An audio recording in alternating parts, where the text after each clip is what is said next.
చందూర్ గారు పాశ్చాత్య నవల పరిచయం 8వ భాగం 27/5/24 వ్యాన్ గో జీవితం. రాజకీయవేత్తల మీద, కళాకారుల మీద, చిత్రకారుల మీద, రచయితల మీద ఎన్నో అపూర్వ గ్రంథాలు వచ్చాయి. అవన్నీ వారి వారి జీవితాలకు అతి దగ్గరగా వాస్తవికంగా ఉంటాయి. ముఖ్యంగా ఈ మధ్య అంటే 20వ శతాబ్దంలో చిత్రకారుల జీవితాల మీద చక్కని పుస్తకాలు వచ్చాయి. అవి చదువుతుంటే ఎట్లా ఉందనుకుంటారు, ఆ అనుభూతిని మాటల్లో చెప్పలేము అనిపిస్తుంది. అలాంటి పుస్తకాల్లో విన్సెంట్ వ్యాన్ గో జీవిత చరిత్ర డచ్ చిత్రకారుడైన అతని జీవితాన్ని ఆధారంగా అతి వాస్తవికంగా Irving stone lust for life అనే నవల రాశారు. అలాగే సోమర్సెట్ మామ్ పాల్ గాగిన్ జీవితం మీద మూన్ అండ్ ది సిక్స్పెన్స్ అనే నవల, హెన్రీ టూలాన్ లాట్రిన్ మీద మొలిన్రోతో నవల వచ్చి వీళ్ళందరూ 20వ శతాబ్ది మొదటి రోజులు పేరు పొందిన గొప్ప చిత్రకారులు. ఈనాడు వీరి చిత్రాలు లక్షలు వెచ్చించినా కూడా కొనటానికి వజ్ర వైడూర్యాలంత పదిలంగా భద్రపరుచుకున్నారు ఈ చిత్రం. వీరి చిత్రాల్లో ఏ ఒక్కటైనా దగ్గుడు ఆ మనిషి దరిద్రం మన జీవితానికి తీరిపోయినట్లే. ఈనాడు ఇంత అమూల్యంగా భావింపబడే వాళ్ళ చిత్రాలు ఒకనాడు అంటే ఆ చిత్రకారుడు బతికేన్న రోజులు దమ్మిడి విలువ చేయలేదు, ఎవడూ కొనలేదు. ఆ చిత్రకారుని ఒక విధంగా పిచ్చి వాళ్ళగా పరిగణించారు. తమ కళా నైపుణ్యాన్ని మెచ్చుకునే వాళ్ళే లేకపోవటమే కొన్ని సమయాల్లో రోజుల కొద్దీ మానవ జాతికి అమూల్యమైన కళాఖండాన్ని సమర్పించారు. గ్యాగిన్ వంటి ఆ మహావ్యక్తుల జీవితాల్లో దరిద్ర దేవత ఓ క్షణంలో నృత్యం చేసి కళామ తల్లి మరో క్షణంలో దరహాస చంద్రికలు ప్రసరించి కళ కోసం ప్రాణాలు కూడా అర్పించిన వారి జీవితం మన కన్నీళ్లు తెప్పిస్తారు. వీరు తమ నెత్తుల్లో ముంచి అపూర్వమైన కళాఖండాలు సృష్టించారు. అటువంటి కళాఖండాలు సృష్టించే వ్యాన్ గో జీవిత చరిత్రే లస్ట్ ఫర్ లైఫ్. ఈ నవల మొట్టమొదట 1934లో ముద్రించారు. ఈ నవల రచయిత ఇర్వింగ్ స్టోన్ గురించి నాకు అట్టే తెలియదంటోంది మారుతి చంద్ర. 34లో ప్రచురితమైన ఈ నవల ఇప్పటికి 54 సార్లు పునర్ముద్రించి. ఇంగ్లీష్లో వచ్చిన ఈ నవలను చెక్, Danish, Dutch, Finnish, Norwegian, Portuguese, Polish, Swedish భాషలోకి తర్జుమా ఇప్పటికి 54 సార్లు ప్రచురితమైందంటే ఈ నవల ఎంత బాగుండి ఉంటుందో ఊహించి. లస్ట్ ఫర్ లైఫ్ను నవల అంటారే కానీ చదువుతుంటే నవల అనిపించి జీవిత ఖండం మన కళ్ళ ముందు కని వ్యాన్ గోలో లీనమైపోతుంది. వ్యాన్ గో జీవితపు బాటల వెంట నడుస్తూ లండన్లోని అతని భగ్ర ప్రేమకు మన హృదయం అమ్మో అంటూ బొగ్గు గనుల్లో పనివాళ్లతో బాధలు పంచుకొని క్రిస్టినీని పతిత జీవితాన్నించి తప్పించటం చూస్తాం. వ్యాన్ గో హృదయాన్ని గాయపరిచినట్లే కే మనను గాయపరుస్తారు. కే చేసిన గాయాన్ని మార్గాట్ ప్రేమతో ఈ ప్రేమలు, ఈ భగ్న ప్రేమలు వీటన్నిటినీ మించి వ్యాన్ గోతో పాటు మనము ఒక్కొక్క కళాఖండం పూర్తి చేస్తున్నట్టు, అతనితో పాటు తిండి లేక అల్లాడుతున్నట్టు, అతనితో పాటు మండు టెండలో కూర్చొని ఆ ఎండను కుంచెతో రంగుల్లోకి మారుస్తున్నట్టు ఫీల్. పుస్తకం చదువుతుంటే వ్యాన్ గోతో పాటు ఒక్కొక్క అనుభవం మనకు జరుగుతున్నట్టు అనిపిస్తుంది. వ్యాన్ గో ఆశలు, నిరాశలు, అతనిలోని సృజనాత్మక శక్తి, ప్రకృతిలో ఆ చిత్రకారుడు లీనమవ్వడం, సుందర ప్రకృతి రంగుల్లో క్యాన్వాస్ మీద ప్రతిఫలించడం, ఇవన్నీ ఏ గొప్ప నవల కదిలించలేనంతగా మనసుంటాయి. కళ కోసం, కళారాధన కోసం మహానుభావులు ఏ ఔన్నత్యాలకు వెళ్ళగలరు. వ్యాన్ గో బతికి చూపించారు. అతని కళామయ జీవితం ఒక వేగు చుక్క. వ్యాన్ గో డచ్ దేశ అసలు పేరు విన్సెంట్, ఇంటి పేరు వ్యాన్ గో కుటుంబీకుడు డచ్ దేశంలో స్థిరపడ్డ కళాకారు. ప్యారిస్, లండన్ వంటి పట్టణాలు విన్సెంట్ పెత్తండ్రులకు చిత్రాలమ్మే షాపులు. విన్సెంట్ తండ్రి క్లెర్జిమన్, ముగ్గురు మగపిల్లలు, ముగ్గురు. విన్సెంట్ పెద్దవాడు, థియో రెండోవాడు. విన్సెంట్ కంటే థియో 4 ఏళ్ళు చిన్న. విన్సెంట్ వయసు వచ్చినా పిచ్చి పిచ్చిగా పని నిలకడలేక తిరుగు. థియో చిన్నప్పటి నుంచి క్రమశిక్షణ కలిగి చిన్న వయస్సులోనే ప్యారిస్లోని చిత్రాల షాపుకు యజమాని. అన్నదమ్ముల ఇద్దరి స్వభావాలు ఎంత విరుద్ధంగా ఉంటాయి. ఇద్దరి మధ్య ప్రేమాభిమానాలు అంత ఎక్కువ. మొదటి నుంచి అన్నదమ్ములకు ఒకరి మీద ఒకరికి ఎంతో ప్రేమ. లండన్లో ఉన్న చిత్రాల షాపులో పనిచేస్తూ తమ ఉంటున్న ఇంటి వారమ్మాయి ఉర్మిళను ప్రేమిస్తాడు విన్సెంట్. ఎర్రని జుట్టు, నీలం ఆకుపచ్చ రంగు కలిసిన లోతైన కళ్ళు, ఎత్తైన పొడవాటి ముక్కు, ఎత్తుగా ముండే ముద్దుకు తోసుకొచ్చున్నట్టే నుదురు, పొడుగ్గా బలిష్టంగా ఉన్న విగ్రహం ఉర్మిళను ఆకర్షించలేకపోతాయి. అతను ముందే ఉర్మిళ మరొక యువకుణ్ణి పేరు. అతనికి ఆమెకు ఏనాడు వివాహం కాబోతోంది. ఆ ఏడు అవేమీ తెలియని విన్సెంట్ ఆమెను వెర్రిగా పేరు. ఆమె విన్సెంట్ను తిరస్కరించడమే కాక అవమానిస్తుంది.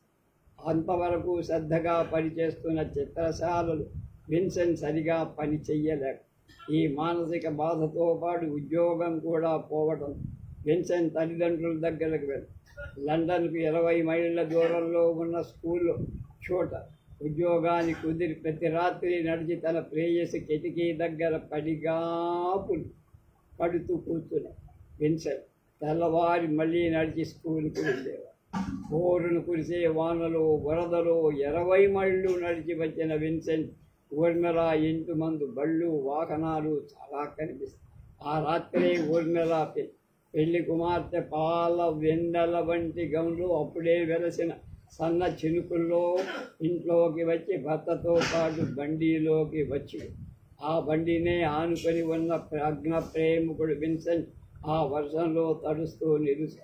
ఆ రాత్రితో అతని ఆశలు ప్రేమలు అన్నీ కరిగి ఉర్మిళ మరొకరిలో ఏ ఉర్మిళ కోసం తను లండన్లో పడి ఉన్నాడు ఆ ఉర్మిళకు పెళ్ళైపోయి ఇంకా తనకు లండన్కు రుణం తీరిపోయి ఆ రాత్రే పెట్టే బేడ సర్దుకొని తన తల్లిదండ్రుల ఊరికి వెళ్ళిపోయాడు.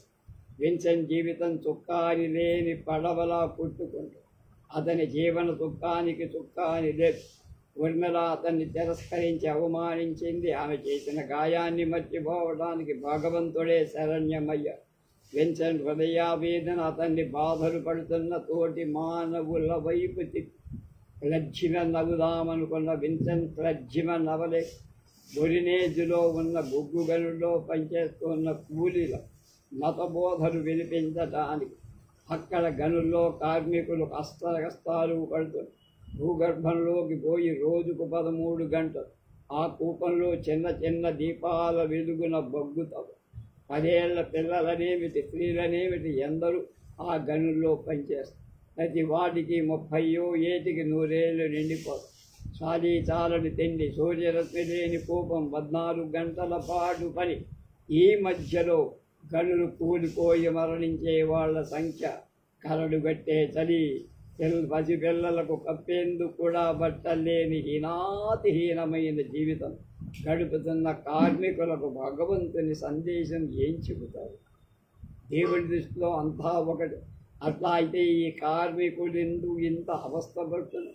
నిజాయితీ చచ్చిపోని, హృదయం చచ్చిపోని విన్సెంట్ని ఈ ప్రశ్నలన్నీ బాధపడి భగవంతుని ప్రార్థించమనేందుకు అతనికి నోరు రాదు. తన డబ్బంతా ఆ నికృష్ట జీవులకు పెట్టి తాను కస్తురుడు చిక్కి శల్యమవుతాడు విన్సెంట్. ఒక బొగ్గు గని కూలి కొంతమంది కార్మికులు అందులో పడి చనిపోరు. కార్మికుల యజమానులపై సమ్మె చేస్తారు. ఆ జన్మకు మద్దతిచ్చాడని భగవంతుని లీలలు ప్రబోధించడం లేదని మతాధికారి విన్సెంట్ను ఉద్యోగం నుంచి తీశారు. కట్టుకునేందుకు బట్టలేదు, తినేందుకు తిండి లేదు. మాటికి అపజయంతో తండ్రి దగ్గరకు వెళ్ళలేకపోతే అతి బీదవారైన ఆ కార్మికులు తన తిండిలో కొంత మిగిల్చి విన్సెంట్కు పెడతారు. ఒకానొక రోజున బొగ్గు గని వద్దకు వెళుతుంటే ఆ చుట్టుప్రక్కల దృశ్యాలు కార్మికులను చిత్రంలో గీయాలని విన్సెంట్కు ఏవో తెలియని కోరిక. జేబులో తమ్ముడు రాసిన కవరుంటే ఆ కవరు పక్కకు తిప్పి కార్మికుల బొమ్మలు, తలలేని వారి బొమ్మలు గీస్తారు. అన్నాళ్ళ నుంచి దుఃఖంతో, అపమానంతో, అపజయంతో కరడు కట్టిన హృదయానికి ఆ బొమ్మ గీయటంతో గొప్ప శాంతి ఏదో లభిస్తుంది. ఆ చిత్రం అతనికి జ్ఞానోదయం కలిగి సుఖాలు లేని తిరుగుతున్న తన జీవితానికి ఆలంబనం బొమ్మలు వేయరు. తను అందగాడు కాకపోయినా, క్లబ్జిమన్ కాకపోయినా తన మనసుకు శాంతిని, తృప్తిని కలిగించే చిత్రాలు గీసుకుంటే అంతే చాలు. తాను చిత్రకారుడు కావాలి, అదే తన ఆశయం. తిండి లేక జ్వరంతో బాధపడుతూ అలాగే చిత్రాలు గీస్తూ నేల మీద పరిచిన గడ్డికి అంటుకోయి పూరిపాకలో పడి ఉన్న అన్నగారిని చూసే వేళకు హియోకు కన్నీళ్లు ఆగు. మొదటి నుంచి అన్నదమ్ముల మధ్య అవధి లేనంతాపే థియో బాగా సంపాదిస్తూ తన ప్రాణ సమానుడైన అన్నకు చిత్రాలు గీయాలని కోరికగా ఉంది. ఆ అన్నకు తాను సహాయపడటం కంటే చెయ్యగల మంచి పని లేదు. థియో తన అన్నం తీసుకెళ్లి తన తండ్రుల వద్ద దిగబడి శిథిలమైపోయిన విన్సెంట్ ఆరోగ్యం నెమ్మదిగా రోజు పొలాల్లోకి వెళ్ళి ఆ చుట్టుపక్కల దృశ్యాన్ని కర్షకుల్ని గీస్తున్నారు. తండ్రికి విన్సెంట్ ప్రజ్ఞ మీద ఏనాడు నమ్మకం. ఈ కొడుకు ఎందుకు పొరగాని వాడని తండ్రి. తమ కుటుంబాల్లో ఆనాటి పెద్ద చిత్రకారుడని పేరుపడ్డ యాంటన్ ముఫ్ట్ వద్దకు వెళ్ళి తన చిత్రాన్ని చూపి అతని వద్ద శిష్యరికం పొందాలని విన్సెంట్ తను రాసిన కొన్ని చిత్రాలు తీసుకెళ్ళి పక్క ఊళ్ళో ఉన్న యాంటన్ దగ్గరకు. ఆయన విన్సెంట్ గీతని చిత్రాలు చూసి పెద్ద ప్రజ్ఞ లేకపోయినా ప్రయత్నం ఉందని, తగినంత సహాయం చేస్తానని మాట. విన్సెంట్కు ఇప్పుడిప్పుడే లోకం మీద నమ్మకం కలిగి తనకు నిరర్ధకమైంది బతుకు కాదు తనలోనూ కొంత ప్రతిభం అని ధైర్యంతో తండ్రి ఇంటికి తిరిగి వచ్చి విన్సెంట్ ఇంట్లో కే అనే అమ్మాయిని చూస్తాడు.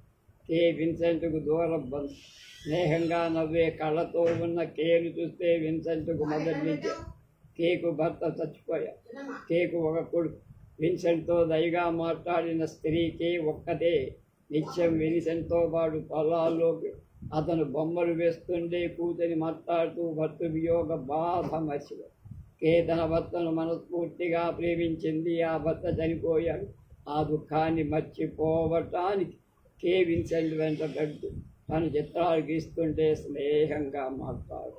స్త్రీ దయ కోసం, ప్రేమ కోసం ఎదురు చూసి విన్సెంట్ హృదయం బీటలు వారి. ఆ బీటులు వారిన హృదయం మీద కే పరిచయం పన్నీటు జడ్డు. మూడు వారిన హృదయం మళ్ళీ చిగురు. కలలు గని చివరకు ఒకరోజు తన ప్రేమను బయట పెడతాడు. కే ఆశ్చర్యంతో భయపడి బెదరి పారిపోయి ఇంట్లోకి వెళ్ళి తలుపులు లోపల గొళ్ళెం పెట్టి విన్సెంట్ పాతాళానికి కుంగిపోయి. స్త్రీలకు ఎందుకు తనంటే అసహ్యం? తన రూపం అంత అసహ్యంగా ఉందా? రూపమే కానీ మనసు ప్రధానం కాదా? తన ప్రేమతో కే హృదయం గెలుచుకోవాలి. కే ఎక్కడ? కే ఆ క్షణంలో తండ్రి గారి ఊరెళ్ళిపో. రోజులు గడుస్తున్నా ఇంత దయగా ఉన్న కే ఎందుకు తనను అసహ్యించుకుంది? ఆమెకు తన ప్రేమను తెలియచెప్పాలి. తమ్ముడు పంపిన డబ్బుతో ఆమ్స్టర్డామ్ బయలుదేరాడు. ఆమ్స్టర్డామ్లో కే ఉంది. కేకి తన హృదయం విప్పచెప్పి క్షమాభిక్ష కోరుకోవాలని. ఆమ్స్టర్డామ్లో దిగే వేళ చీకడు. అంతకు పూర్వమే తన ఉత్తరాలకు వచ్చిన జవాబుల వల్ల కే తండ్రికి తనంటే ఇష్టం లేదని విన్సెంట్కి తెలుసు. అసలు తను చూడనిస్తాడు లేదు. తలుపు కొట్టాడు. పని మనిషి తలుపు తెచ్చి ఎవరూ లేరని అబద్ధం. దాని మాట లెక్క చేయకుండా లోపలకు తోసి భోజనాలు టేబుల్ దగ్గర అంతా ఉన్నాయి. ఓ పళ్ళెం మటుకు సగం తిని వదిలిపెట్టి తన మాటలు విన్న కే లోపల పారిపోయిందా? తండ్రి బలవంతం పెట్టి లోపలకు పంపాడా? ఒకసారి కేసు చూడమని బతిమాల వేడుకుడు ప్రాధేయపడి లాభం లేదు. టేబుల్ మీద విరుగుతున్న కొవ్వొత్తి మీద ఎడం చేతిని పెడతాడు. తానా చేతిని ఎంతసేపు మంట మీద ఉంచగలుగుతాడు అంతసేపు కేతో మాట్లాడనిస్తే చాలా. 1, 2, 3 అలా 10 నిమిషాలు కూడా చెయ్యి కాలి ఎర్రగా మరి కాలం స్తంభించిపోయి కే తండ్రికి ముచ్చెమటలు గొంతులోంచి శబ్దాలు రావట. పిచ్చివాడి పో, రాక్షసుడా పో, నా కూతురు నేను చూడదు, ఎప్పటికీ చూడదు అనే మాటలు ఉరుముల్లా వచ్చి 1/2 గంట గడిచి చెయ్యి కాలి చర్మం కవిలి ఉప్పి విన్సెంట్ ఆ ఇంటర్వ్యూలు శాశ్వతంగా వచ్చేశారు. తన మనసును తన ప్రేమను ఎవ్వరూ అర్థం చేసుకోలేరు. గొంతులోంచి దుఃఖం పెళ్ళుబుకి వస్తుంది. దుఃఖాన్ని ఆపుకోవడం చెడం చేతిని అడ్డుపెట్టు కాలిన ఆ చెయ్యి చురుక్కు తీరని కోర్కలతో గాయపడ్డ పక్షిల గిలగిలలాడుతున్నాడు విన్సెంట్. హేగ్లో ఉన్న యాంటన్ దగ్గరకు వెళ్ళాడు విన్సెంట్. యాంటన్ గొప్ప చిత్రకారుడు కదా, అతని చిత్రాలకు 100 మీద విలువ. అటువంటి చిత్రకారుడు తన గురువు అవ్వటం గొప్ప అదృష్టంగా భావి. యాంటన్ ఇంటి దగ్గరలోనే ఓ చిన్న ఇల్లు తీసుకొని బొమ్మలు గీయటం మొదలుపెట్టారు. చిత్రాలు గీయాలంటే మోడల్స్ కాదు, మోడల్స్కి డబ్బిస్తే కానీ తమ్ముడి దాక్షిణ్యం మీద బతుకుతున్న విన్సెంట్కు ఆ డబ్బు రంగులకు చెందికి చాలటం గుండెలకు చెల్చే ఒంటరిద చాలండ. తను అసలు చిత్రకారుడు కాగలడా లేదా? ఈ ఆలోచనలు విన్సెంట్ను బాధిస్తాయి. అటువంటి సమయంలోనే ఒక అర్ధరాత్రి ఒంటరితనం భరించలేక తిరుగుతున్న విన్సెంట్కు క్రిస్టీని కనిపిస్తుంది. ఒక శరీరాన్ని అమ్ముకునే స్త్రీ ఆమె 5 బిడ్డలతో ఆరో ప్రాణి కడుపులో ఉంది. పతిత జీవితం అలవాటైంది. స్త్రీ ప్రేమ లేక స్త్రీ స్పర్శ లేక సంవత్సరాలుగా తవిస్తున్న విన్సెంట్ 30 ఏళ్ళు పైబడి క్రిస్టిని డబ్బు కోసం ఆదరిస్తారు. డబ్బు కోసం ఆరంభమైన వాళ్ళ బాంధవ్యం క్రమక్రమంగా మారుతుంది.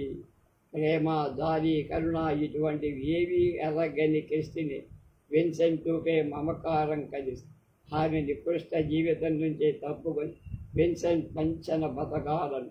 తమ్ముడు పంపే డబ్బు రంగులకు తిండికే చాలుతాను. అటువంటిది క్రిస్టీని పోషించడం. కానీ తాను పోషించి ఆదరించకపోతే ఆమె బజార్లమ్మడి తిరగాల్సి. ఇంతవరకు స్త్రీల చేత తిరస్కరింపబడడం, హేళన చెయ్యబడమే ఎరుగొన్న విన్సెంట్ క్రిస్టిని రాకతో ఒక రకమైన శాంతి కలు. తమ్ముడు పంపిన ఆ డబ్బుని అతి పొదుపుగా వాడు క్రిస్టినీకి పురుడు పోయించి ఆ పసిపాపతో తన ఇంటికి తీసుకువచ్చి ఉంచుకుంటారు. మర్యాదస్తులకు, అందమైన స్త్రీలకు తను అక్కర్ల. వారు తమ ప్రేమను తిరస్కరించి పతిదైన క్రిస్టిని తనను ప్రేమించగలరు. ఆమెని పెళ్ళాడి తన మనసు శరీరానికి శాంతి చేకూర్చుకోవాలి అనుకుంటారు. సంపన్నుల ఇంట్లోంచి వచ్చిన విన్సెంట్ పతిత స్త్రీని చేరని ఆమెను వివాహమాడుతున్నాడని యాంటన్ మొదలైన వాడు సెంటును తమ ఇళ్లకు రానివ్వ విన్సెంట్.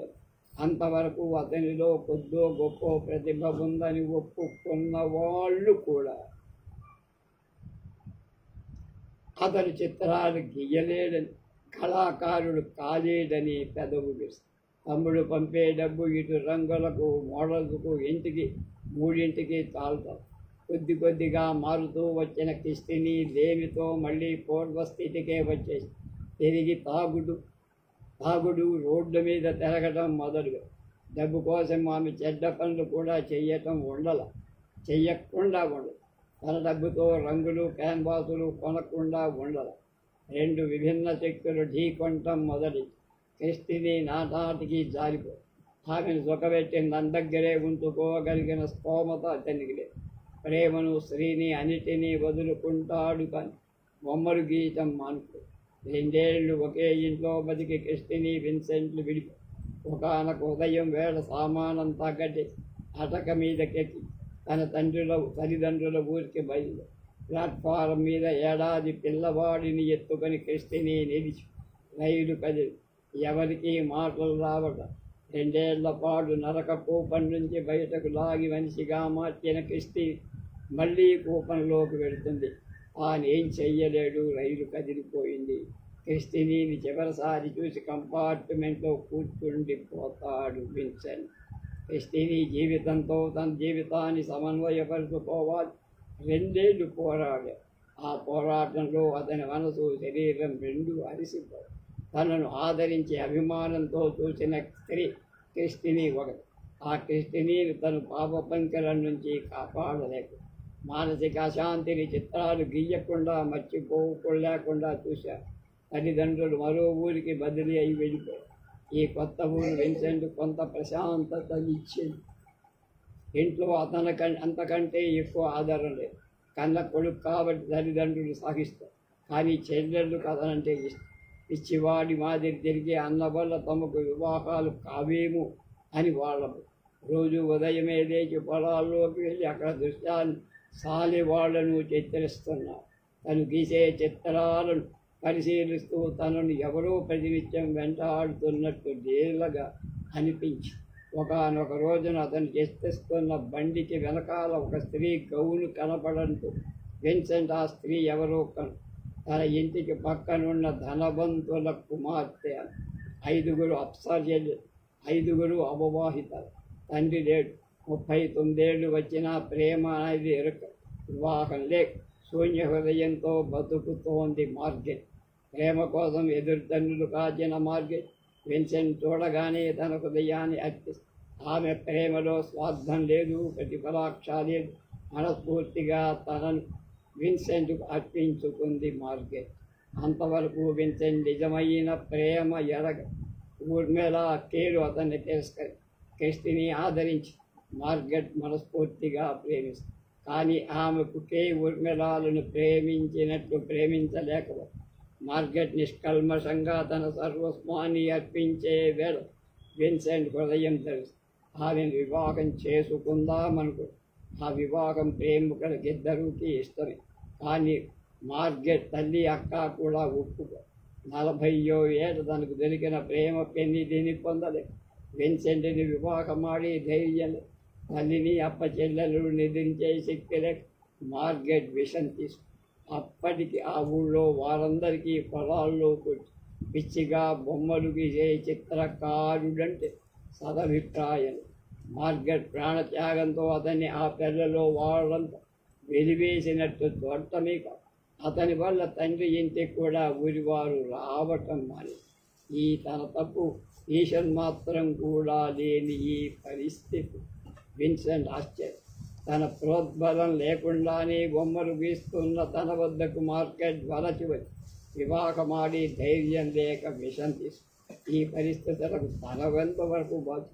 తన వల్ల తల్లిదండ్రుల కష్టంగా ఆ ఊళ్ళోనే వేరే ఇల్లు తీసుకొని ఉంటారు. శీతాకాలంలో మంచులో కప్పబడిన చెట్ల సాలెవాళ్ళ ఇల్లు తన పుంచెలోకి తేవాలని ప్రయత్నిస్తారు. ఎన్ని కష్టాలు వచ్చినా ఎందరూ తనను వెలివేసిన థియో ప్రతి నెల డబ్బు పంపుతున్నారు. ఆ డబ్బుతో విన్సెంట్ తిండి తిని బొమ్మలు వేస్తారు. వేసిన బొమ్మ థియో కోసం పదిలపరుస్తున్నారు. పరిస్థితులు ఇలా ఉండగా కాలు దారి కింద పడి విన్సెంట్ తండ్రి చనిపోయారు. అప్పటిదాకా తల్లిదండ్రుల ఇంటి తలుపులు తన కోసం ఎప్పుడూ కాకపోయి ఒకప్పుడైనా తెరిచి. తండ్రి మరణంతో చెల్లెళ్ళు విన్సెంట్ను గుమ్మం తొక్కనివ్వమని నిర్మోహమాటంగా చెప్పి పెండి కావలసిన ఆడపిల్లల కోసం కొడుకుని వదులుకుంటుంది. విన్సెంట్ ఆ ఊళ్ళో తనకేం లేదు. తన వాళ్ళు తనని ఇంటికి రావద్ద. తమ్ముడు పారిస్లో బతికి రమ్మని మాటి మాటికి వస్తున్నారు. మార్గెట్ వెళ్ళిపోయింది. కానీ తన కొంచెం మటుకు ఆ పల్లెటూరిని చిత్రించాలి, పల్లెలోని సాలెవాళ్లను చిత్రించాలి, వరకలు వేస్తారు. ఆ పల్లె అందం తన చిత్రాల్లో ప్రతిఫలించాలి. అంతవరకు ఆ ఊరిని వదలలేడు విన్సెంట్. కొంత మనుషులు ఏ తప్పు చెయ్యరు. వాళ్ళు ఎవరిని బాధించి చీమకు కూడా హాని చెయ్యరు. అటువంటి వాళ్ళ నెత్తిన ప్రతి వాళ్ళు అభాండాలు వేసి బాధపడి బంగాళాదుంపలు తవ్వే ఒకనొక సంసారాన్ని చిత్రాల్లో గీయదలిచి ఆ కుటుంబంతో పరిచయం చేసుకుంటారు. కూలీ నారీ చేసుకునే ఆ కుటుంబానికి విన్సెంట్ అంటే అభిమానం. ఆ ఇంటి వారి అమ్మాయి చెడు నడత వల్ల వివాహం కాకుండా గర్భవతి అవ్వటం చేత ఊరి వాళ్ళు ఆ తప్పుని విన్సెంట్ నిర్దోషని తెలిసినా ఆయన మీద రుద్దుతారు.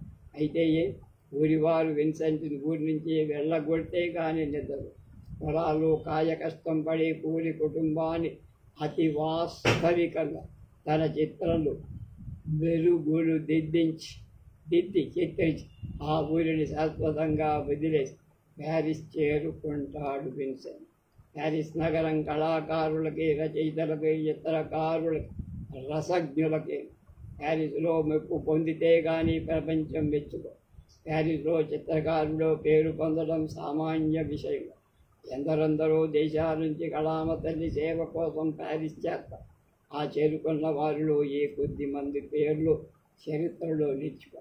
మిగతా వాళ్ళంతా శరభాల ఆ పట్టణానికి ఆహుతై. థియో ప్యారిస్లో ఆర్ట్ గ్యాలరీ యజమాని అయ్యారు. అయితే అందులో పేరుపడ్డ చిత్రకారుల చిత్రాలు తప్ప కొత్తగా వచ్చిన యువక చిత్రకారుల గురించి స్వాతంత్రం థియోకి లేదు. అప్పుడప్పుడే వస్తున్న నవీన చిత్రకారుల చిత్రాన్ని గ్యాలరీలో ఉంచడానికి థియో ఛాయశక్తిలా పాడుతాడు. కానీ అతని ప్రయత్నాలు సఫలం కావు. వాటర్ కలర్ చిత్రాలు చిత్రించడం అని తైలవర్ణ చిత్రాలు చిత్రిస్తున్నాడు.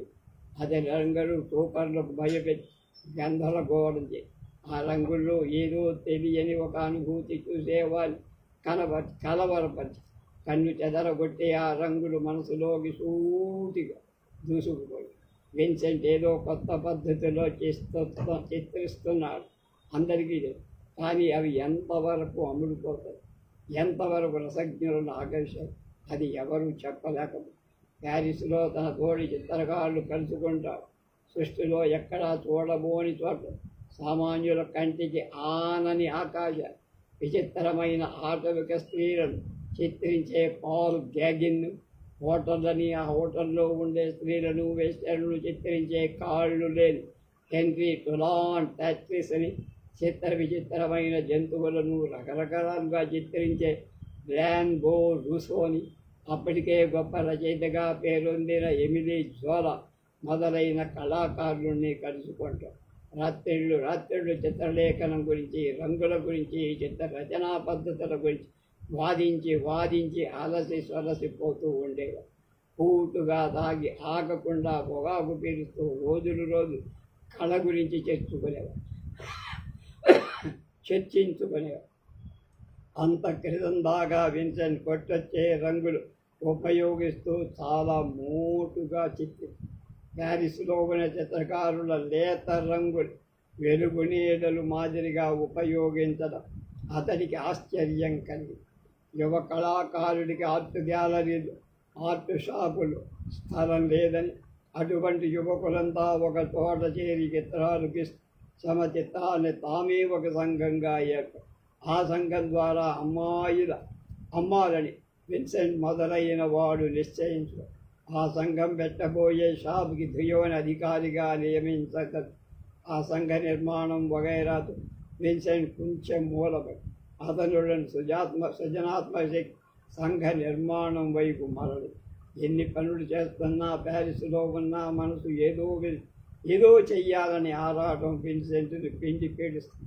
తన పని చిత్రాలు గీయటమే తప్ప సంఘం నిర్మించటం కాదని తెలుసుకొని ఒక తాడి తెల్లవారుజామున థియోకి చెప్పకుండా ఎర్లెన్ వెళ్ళిపోయి ప్యారిస్ వాతావరణం అతని మింగేస్తుంది. ఉంచబట్టుకునే బదులు సంఘాలు నిర్మించాలని తాపత్రయపడి ఊపిరి సలపని ఆ ప్యారిస్ నగరం నుంచి మండే ఎండలు గల ఎర్లేస్ చేత ప్యారిస్లో తెప్పటం, అక్కడ తాగుడు, రాత్రిళ్ళు నిద్ర లేకుండా తిరగడం, వీరడ్డితో విన్సెంట్ చాలా మారిపోయాడు. అతని కళ్ళు లోతుకుపోయాయి. నీలంగా ఆకుపచ్చగా ఉన్న ఆ కళ్ళు సూదులు మాదిరి తీక్షణంగా, కళ్ళు నిప్పు కణికల్లా ఉన్న ఎర్రని గడ్డ, తల మీద ఎర్రని జుట్టుపోతూ మురికిగా నిర్లక్ష్యంగా ఉన్న విన్సెంట్ ఒక ఉదయం వేళ ఎర్లెస్లో దిగాడు. సంవత్సరానికి 2 నెలలు తప్పితే మిగతా 10 నెలలు ఎర్లెస్ మీద సూర్యుడు తీక్షణ కోపం వెదజల్లుతూ ఉంటాడు. ఎర్రగా నిప్పు మాదిరి ప్రకాశించే సూర్యుడు, పచ్చని చేరు, సముద్రంలా నీలంగా ఉన్న ఆకాశం. ఈ ప్రకృతి రంగులన్నీ విన్సెంట్ను ఒక్కసారి ఊపేస్తాయి. నెత్తి మీద టోపీ లేకుండా తిరిగితే ఎండ దెబ్బ కొట్టే ఎర్లెస్లో ఈదరగారి వెర్రిగా వీచే ఎర్లెస్ విన్సెంట్ తన కళాఖండాన్ని చిత్రించడం మొదలుపెట్టి అక్కడి ప్రజల్లో చాలామంది సూర్యతాపం వల్ల పిచ్చివారు కావటము, మూర్ఛ రోగాలు రావటము జరిగింది. సమకబారు హోటల్లో బసే సూర్యోదయం వేళ పొలాల్లోకి సూర్యకిరణాలు తన శరీరాన్ని శ్వసిస్తుంటే ఆ తాపాన్ని తనలోకి ఆ తాపాన్ని రంగుల్లో చిత్రించారు. ఎండ ఎక్కువవుతుంది, అతని నరాలు ఆ మండే నరాలు అతని సృజనాత్మక శక్తిని మరింత ఎగదూసేవి. అందుకే అతని కళాఖండాల్లో మండే సూర్యుడు, బంగారు కాంతితో మెరిసే గోధుమ పొలం, నీలంగా మరీ నీలంగా ఉండే ఆకాశం కనబడి ఆ చిత్రాలు చూస్తుంటే చూపరుల మీదికి సూర్యుడు ప్రసరిస్తున్నాడా అన్నట్టు, ఆ ఎండవేడి చూసేసరికి తగులుతున్నాడా అన్నట్టు. రోజుకి 2-3 చిత్రాలు అలా గీసేవాడు. ఉదయం లేవడం, కళా సృష్టి ప్రారంభం. సూర్యాస్తమయం అయ్యేసరికి ఒకరోజు 3 అపూర్వ కళాఖండాలు కూడా సృష్టించారు. అతను హృదయంలోంచి జారిన రంగులు కుంచె ద్వారా చిత్రంలో కనిపించి సృష్టిలోని కని విని ఎరగని విచిత్రమైన అసమానమైన రంగులు కల్పించేవాడు విన్సెంట్. ఆ సమయంలోనే పాల్ గ్యాగిన్ కూడా ఎర్లెస్ వస్తారు. గ్యాగిన్ అంటే విన్సెంట్కు విపరీతమైన కోపం, ప్రేమ.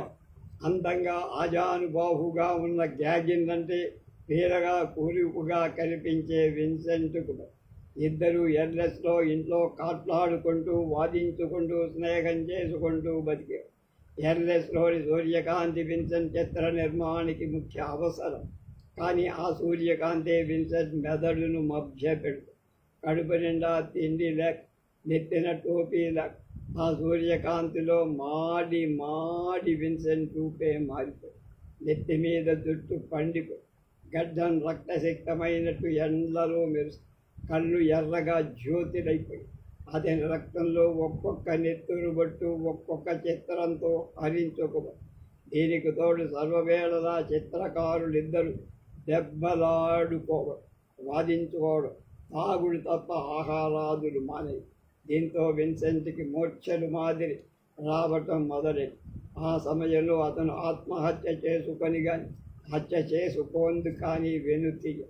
గ్యాగిన్ అటువంటి అపాయకరమైన సమయం ఆత్మరక్షణ కోసం ఎర్లెస్ విడిచి వెళ్ళిపోయాడు. గ్యాగిన్ వెళ్ళిపోయాడు. ఒంటరితనం, భయంకరమైన ఒంటరితనం, మనసులో ఏవేవో తెలియని ఆందోళన. ఒకరోజు రాత్రి తనకు తెలియకుండానే ఒక చెవిని కోసేసుకొని ఆ కోసిన చెవి ముక్కులు నీటిలో కడిగి భద్రంగా పేపర్లో చుట్టి తను తరచు వెళ్ళే వేశ్యాగృహంలో ఉన్న ర్యాబెల్కి బహుమతి ఇస్తుంది. నెత్తురు వరదలుగా కారుతున్న ఆ ముఖం, కత్తిరించిన చెవి చూసేసరికి క్యాబెల్ స్పృహ తప్పి పడి విన్సెంట్ను ఆసుపత్రిలో చేరుస్తుంది. మర్నాడు థియో వస్తాడు. ఎర్నెల్ వేడి అన్నగారి క్రమంగా నాశనం చేస్తుంది. కానీ ఆ వేడి లేనిదే అతడు అన్ని కళాఖండాలను సృష్టించలేదు. విన్సెంట్ నెమ్మదిగా కోరుకొని మళ్ళీ బొమ్మలు గీయడం మొదలుపెట్టి, కానీ ఆ ఊళ్ళో వాళ్ళు మటుకు అతను చెవి కోసుకున్న సంఘటన వదల్లా మరొక. పిల్లలు రాళ్ళు రువి ఏడిపిస్తారు. ప్రజలు పిచ్చివాళ్ళని ముఖం మీద అంటారు.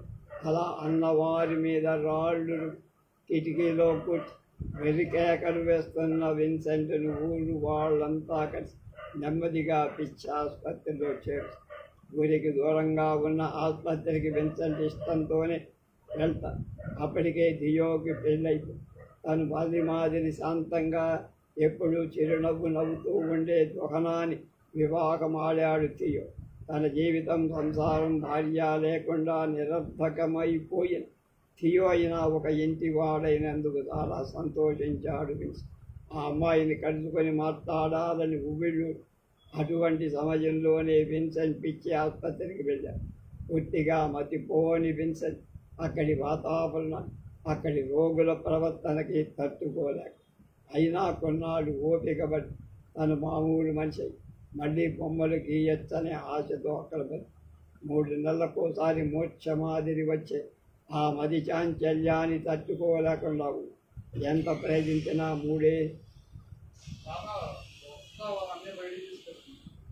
నెలకు ఒకసారి మనసు పూర్తిగా చరించి ఒక్కసారి ఆసుపత్రి దగ్గరగా ఉన్న చెట్ల మధ్య కూర్చొని వేయించేసుకుంటున్న విన్సెంట్ తప్పి మరోసారి ఊళ్ళోకి వెళ్ళి మురికి కాలవ దగ్గర పడు. ఆసుపత్రిలో ఎన్నాడున్నా తన డబ్బు నగ్గడు. అతను ఆసుపత్రిలో ఉండగానే థియోకు పుత్రుడు కలిగినట్టు, పిల్లవాడికి విన్సెంట్ పేరే పెట్టినట్టు టెలిగ్రామ్ వస్తుంది.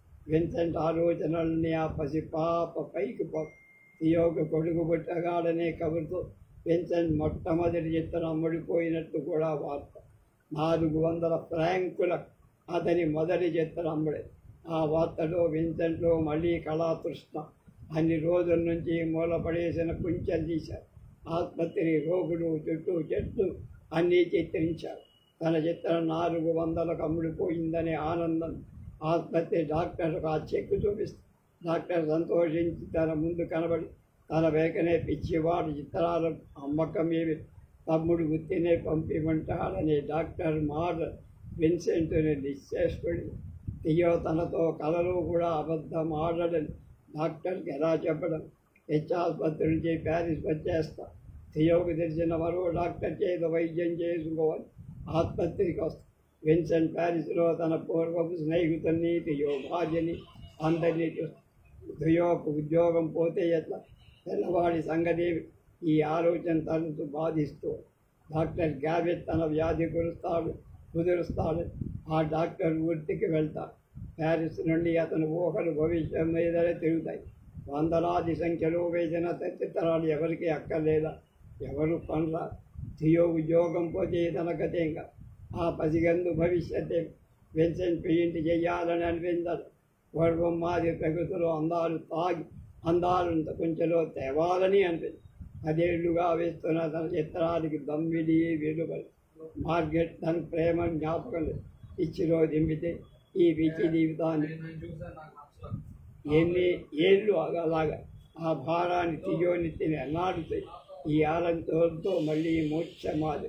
తనకొక మధ్యాహ్నం దూరాన చెట్ల మధ్య కూర్చొని పిస్తోల్తో తన జీవితాన్ని అంతం చేసుకుంటాడు చిత్రకారుడు విన్సెంట్ వాన్. కబురు తెలియగానే ఆ రాత్రి థియో వచ్చి తమ్ముడు వచ్చే వేళకి ప్రాణం పోల. తనని ప్రాణం కంటే అధికంగా ప్రేమించి తన బాణం తమ్ముడిని చూసుకుని బాధ్యతల గురించి కడసారి అలా మాట్లాడుతూనే తెల్లవారిగా తమ్ముడి తన చేతిని తీసుకు తన కుంచెంలోకి మార్చిన రంగురంగుల ప్రపంచాన్ని వదిలి వెళ్ళిపోయాడు. ఈ శతాబ్దపు ప్రఖ్యాత చిత్రకారుడు వ్యాన్ గోగ్.